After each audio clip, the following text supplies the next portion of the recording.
Assalamualaikum warahmatullahi wabarakatuh. Di sini saya akan menjawab pertanyaan tentang mata pelajaran TAP yang diberikan oleh Bapak Fuad di pertemuan ke-15. Untuk yang pertama, apa saja itu perbedaan dari pemeliharaan preventif dan korektif? Untuk yang pertama adalah pemeliharaan preventif. Pemeliharaan preventif adalah tindakan pemeliharaan dilakukan secara teratur dan terjadwal untuk mengurangi kemungkinan kegagalan atau penurunan kondisi suatu komponen atau sistem. Untuk tujuannya adalah untuk mempertahankan kondisi operasional yang optimal dan untuk memperpanjang umur pakai alat berat. Untuk contoh spesifiknya, yang pertama ada penggantian filter oli dan filter bahan bakar pada interval waktu atau jam operasi tertentu. Yang kedua ada pelumasan komponen bergerak seperti bearing atau pin. Dan ketiga ada pemeriksaan dan penyetelan sistem rem. Yang keempat ada analisis oli secara berkala untuk memantau kondisi internal engine dan komponen lainnya. Untuk yang kedua, pemeliharaan korektif yaitu tindakan perbaikan yang dilakukan setelah terjadi kerusakan atau kegagalan fungsi suatu komponen atau sistem. Tujuannya adalah untuk mengembalikan alat berat ke kondisi operasional normal secepat mungkin. Untuk contoh spesifiknya yaitu ada yang pertama ada penggantian pompa hidrolik yang rusak, yang kedua ada perbaikan kebocoran pada sistem hidrolik, yang ketiga ada penggantian ban pecah, yang keempat yaitu ada perbaikan engine setelah mengalami overheat. Untuk soal nomor 2 yaitu prosedur pengambilan sampel oli untuk PAP dan penjelasannya. Untuk prosedur yang benar dalam pengambilan sampel oli sangat penting untuk memastikan hasil analisis yang akurat dan representatif. Untuk langkah-langkah umumnya itu meliputi yang pertama ada memastikan alat pengambilan sampel atau yang ada seperti botol atau selang yang bersih dan bebas dari kontaminasi. Jadi sebelum melakukan penggantian oli untuk PAP, pastikan dulu botol atau selang itu bersih dan bebas dari kontaminasi bakteri atau kotoran-kotoran yang ada. Untuk yang kedua ada mengambil sampel pada titik yang tepat, biasanya dari saluran oli utama atau titik pengambilan sampel yang disediakan oleh pabrikan. Yang ketiga ada mengambil sampel pada kondisi oli yang representatif, yaitu saat oli di suhu operasi normal dan setelah engine berjalan beberapa saat untuk memastikan oli tercampur dengan baik. Yang keempat ada mengikuti prosedur spesifik yang direkomendasikan oleh pabrikan alat berat atau laboratorium pengujian oli. Untuk pertanyaan mengapa spesifik, yaitu untuk menghindari kontaminasi yang dapat mempengaruhi hasil analisis dan untuk memastikan sampel yang diambil mewakili kondisi oli secara keseluruhan pada sistem serta untuk mendapatkan data yang konsisten dan akurat dalam waktu ke waktu sehingga perubahan kondisi oli dapat dipantau dengan baik. Untuk soal nomor 3 ada hubungan kandungan sulfur dalam bahan bakar dengan jadwal penggantian oli engine. Penjelasan ada kandungan sulfur dalam bahan bakar memiliki pengaruh signifikan terhadap jadwal penggantian oli engine. Bahan bakar dengan kandungan sulfur yang tinggi dapat menghasilkan asam sulfat sebagai produk sampingan pembakaran yang dapat mencemari oli dan mempercepat degradasi oli. Untuk dampak kandungan sulfur itu berbeda-beda. Yang pertama ada bahan bakar dengan kandungan sulfur tinggi memerlukan interval penggantian oli yang lebih pendek untuk mencegah kerusakan engine. Untuk perbandingan yang kedua ada bahan bakar dengan kandungan sulfur rendah memiliki interval penggantian oli yang lebih panjang atau biasa kita untuk mengurangi biaya pemeliharaan. Dan dampaknya untuk dampak jangka panjang terhadap performa engine yaitu ada yang pertama ada oli yang tercemar sulfur dapat menyebabkan korosi, keausan, dan pembentukan deposit dalam engine. Hal ini dapat mengakibatkan penurunan performa engine, peningkatan konsumsi bahan bakar, dan kerusakan komponen engine jika oli tidak diganti secara teratur. Untuk soal nomor 4, ada perbandingan pemeliharaan berkala 250 jam pertama atau initial service dengan pemeliharaan berkala normal 250 jam. Untuk pemeliharaan berkala 250 jam pertama atau initial service yaitu dilakukan setelah alat berat beroperasi selama 250 jam pertama atau periode tertentu setelah pengoperasian awal. Fokus pada pemeriksaan dan penyetelan komponen-komponen baru setelah masa running in. Untuk item pekerjaan tambahan mungkin meliputi yang pertama ada penggantian oli engine dan filter oli untuk menghilangkan partikel-partikel logam yang hasil aus di awal-awal. Untuk yang kedua ada penyetelan baut dan mur untuk memastikan kekencangan yang tepat. Untuk yang ketiga ada pemeriksaan dan penyetelan sistem transmisi dan final drive, dan pemeriksaan dan penyetelan sistem rem.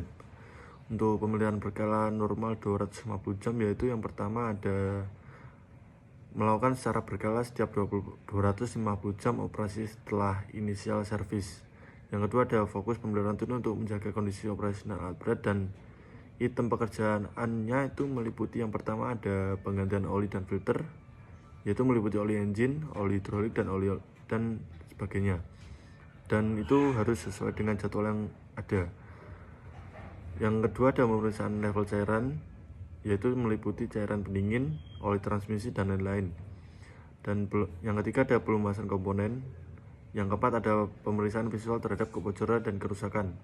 Untuk perbedaan itu pekerjaan itu ada yang pertama ada initial service menekankan pada penyesuaian dan pembersihan awal, sedangkan pemeliharaan berkala normal menekankan pada pergantian rutin dan pemeriksaan kondisi.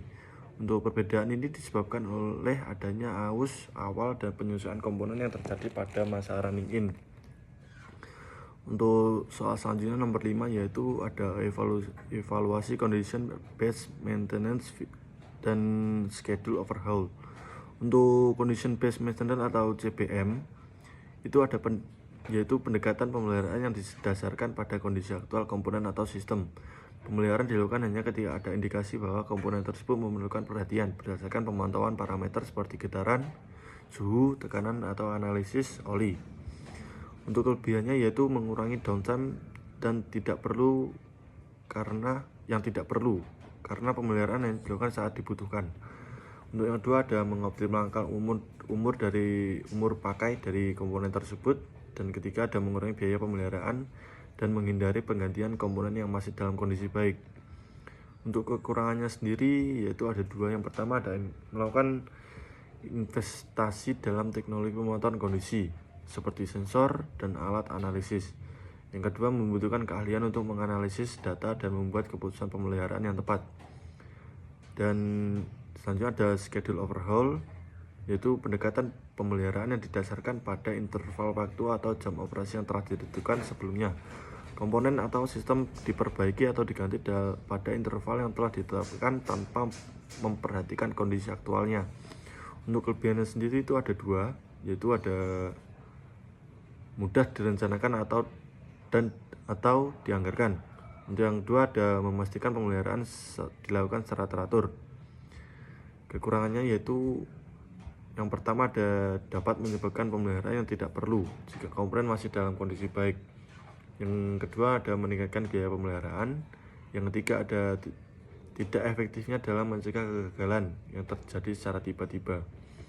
Untuk situasi operasional yang efektif yaitu CBM lebih efektif untuk alat berat yang kritis dan mahal, di mana downtime sangat mahal.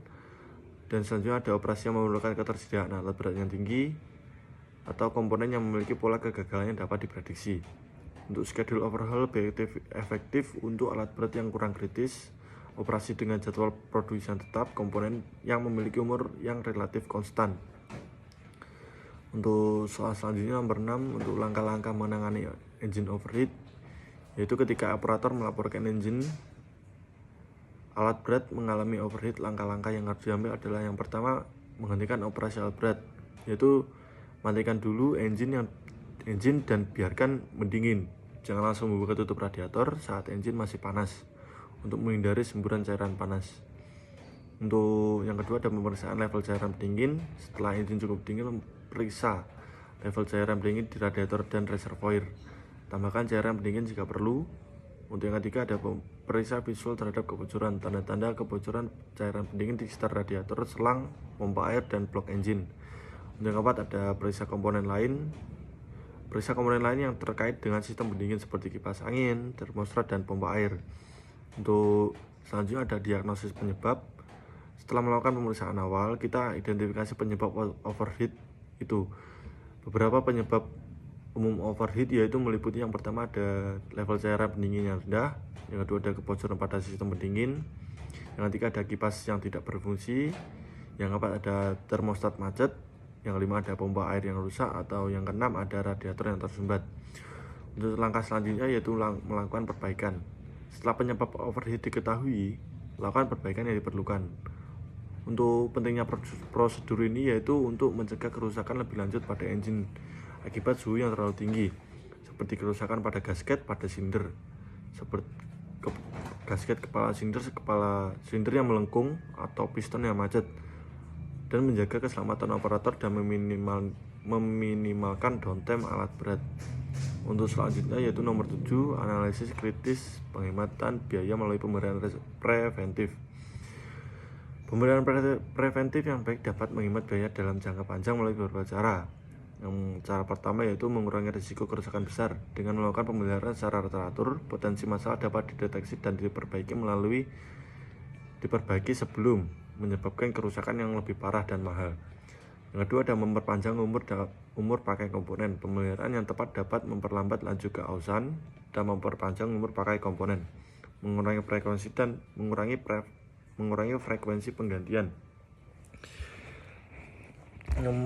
Selanjutnya ada meningkatkan efisiensi operasional. Alat berat yang terawat dengan baik cenderung beroperasi lebih efisien, mengurangi konsumsi bahan bakar dan biaya operasional. Selanjutnya yang keempat, mencegah downtime yang tidak terduga. Pemeliharaan preventif membantu mencegah kegagalan yang tidak terduga yang dapat mengganggu produksi dan menyebabkan kerugian finansial. Untuk aspek ekonomi dan operasional yaitu ada biaya pemeliharaan. Untuk biaya pemeliharaan itu, pemeliharaan preventif memerlukan investasi awal dalam bentuk biaya tenaga kerja, suku cadang, dan bahan habis pakai. Untuk yang kedua ada biaya perbaikan. Biaya perbaikan setelah kerusakan biasanya lebih mahal daripada pemeliharaan preventif karena melibatkan penggantian komponen yang lebih besar dan downtime yang lebih lama. Untuk yang selanjutnya ada biaya operasional. Untuk biaya operasional strategi yang baik dapat mengurangi biaya operasional seperti konsumsi bahan bakar dan biaya energi. Dan selanjutnya terakhir ada biaya downtime. Downtime yang tidak terduga dapat menyebabkan kerugian produksi atau keterlambatan proyek dan denda. Untuk secara keseluruhan, investasi dalam pemeliharaan preventif dan efektif lebih ekonomis dalam jangka panjang daripada hanya mengandalkan perbaikan setelah kerusakan. Untuk soal selanjutnya nomor 8 ada rancangan sistem pemantauan pemeliharaan terintegrasi PAP, PPM, dan P2U. Untuk yang pertama, sistem pemantauan pemeliharaan alat berat yang terintegrasi akan menggabungkan data dari berbagai program pemeliharaan untuk memberikan gambaran yang komprehensif tentang kondisi alat berat. Untuk komponen sistemnya ada program analisa pelumas atau PAP, yaitu mengumpulkan dan menganalisis sampel oli untuk memantau kondisi internal engine, transmisi, dan sistem hidrolik. Kedua ada program pemeriksaan mesin atau PPM, yaitu melakukan inspeksi visual dan fungsional terhadap komponen-komponen alat berat untuk mendeteksi kerusakan atau keausan. Yang ketiga ada program pemeliharaan undercarriage atau P2U, yaitu memantau kondisi dan keausan komponen undercarriage seperti rantai, sprocket, dan idler. Untuk fungsi sistemnya sendiri ada pengumpulan, yang pertama ada pengumpulan data, ada data PAP, PPM, dan P2U dikumpulkan dan disimpan dalam database terpusat. Ada analisis data dianalisis untuk mengidentifikasi tren, pola, dan potensi masalah. Yang ketiga ada pelaporan dan dashboard dijadikan untuk memberikan informasi tentang kondisi alat berat, rekomendasi pemeliharaan, dan perkiraan biaya yang itu sendiri. 4. Ada notifikasi. Sistem mengirimkan notifikasi otomatis kepada personel pemeliharaan dan jika terdeteksi kondisi abnormal atau jika ada jadwal pemeliharaan yang mendekat. Untuk manfaat bagi perusahaan sendiri yaitu ada prediksi kerusakan yang lebih akurat, integrasi dalam data dari berbagai sumber memungkinkan identifikasi masalah yang lebih awal dan akurat. Yang kedua ada optimasi jadwal pemeliharaan. Pemeliharaan dapat dijadwalkan berdasarkan kondisi aktual alat berat, mengurangi downtime dan biaya. Yang ketiga ada pengurangan biaya pemeliharaan dan peningkatan ketersediaan alat berat. Untuk pengurangan biaya pemeliharaan sendiri yaitu pemeliharaan yang tepat waktu dan efektif dapat mengurangi biaya perbaikan dan penggantian komponen. Dan untuk peningkatan ketersediaan alat berat yaitu dengan mengurangi downtime dan meningkatkan efisiensi pemeliharaan serta ketersediaan alat berat untuk produksi meningkat. Untuk selanjutnya itu nomor 9, checklist digital interaktif untuk pemeliharaan harian. Checklist digital interaktif untuk pemeliharaan harian atau daily inspection alat berat akan memandu operator dalam melakukan inspeksi dengan benar dan melaporkan masalah potensial secara efektif. Untuk fitur-fiturnya sendiri yaitu ada antarmuka yang mudah digunakan, desain intuitif dengan ikon tombol yang jelas. Yang kedua ada panduan visual secara gambar atau video menunjukkan item-item inspeksi dengan cara pemeriksaannya. Yang ketiga ada item inspeksi yang terstruktur yaitu daftar item inspeksi yang jelas dan terorganisir berdasarkan sistem dan komponen. Yang keempat ada kolom input data yaitu pilihan ganda, skala atau kolom teks untuk memasukkan hasil inspeksi. Yang kelima ada fungsi foto dan video untuk memungkinkan operator untuk mengambil foto atau video dalam masalah dan melampirkannya ke laporan. Untuk yang keenam ada fungsi pengingat dan notifikasi, mengingatkan operator untuk melakukan inspeksi dan pengiriman notifikasi jika ada masalah yang dilaporkan. Yang ketujuh ada sistem pelaporan masalah, memungkinkan operator untuk melaporkan masalah langsung ke tim pemeliharaan. Yang ke-8 ada rekam jejak inspeksi, menyampaikan catatan semua inspeksi yang telah dilakukan termasuk tanggal, waktu, hasil, dan tindakan yang diambil. Untuk manfaatnya sendiri yaitu ada 5. Yang pertama ada memastikan inspeksi dilakukan secara konsisten dan menyeluruh. Yang kedua untuk memudahkan operator dengan minimal pengalaman untuk melakukan inspeksi dengan benar. Yang ketiga ada mempercepat proses pelaporan masalah. Yang keempat ada peningkatan komunikasi secara antara operator dan tim pemeliharaan. Dan yang kelima adalah penyediakan data yang berharga untuk analisis tren dan perbaikan proses pemeliharaan. Untuk soal terakhir nomor 10 yaitu modifikasi dan atau penyempurnaan prosedur pemeliharaan dengan teknologi terkini. Untuk usul-usulan modifikasi atau penyempurnaan prosedur pemeliharaan alat berat yaitu ada yang pertama ada penggunaan sensor LOT atau IoT untuk memantauan kondisi real time, yaitu untuk sensor dipasang pada alat berat untuk memantau parameter seperti getaran, suhu, tekanan, dan level cairan secara terus-menerus. Yang kedua ada dan setelah itu data dikirimkan secara nirkabel ke platform cloud untuk analisis dan pelaporan. Dan selanjutnya ada justifikasi, memungkinkan deteksi dini potensi masalah, mengurangi downtime, dan mengoptimalkan jadwal pemeliharaan. Kedua ada implementasi AI untuk analisis prediktif. Algoritma AI digunakan untuk menganalisis data pemeliharaan dan data operasional untuk memprediksi kapan suatu komponen akan memerlukan pemeliharaan. Dan justifikasi meningkatkan akurasi prediksi, mengurangi biaya pemeliharaan yang tidak perlu dan memastikan pakai komponen. Yang kedua ada pemakaian drone dan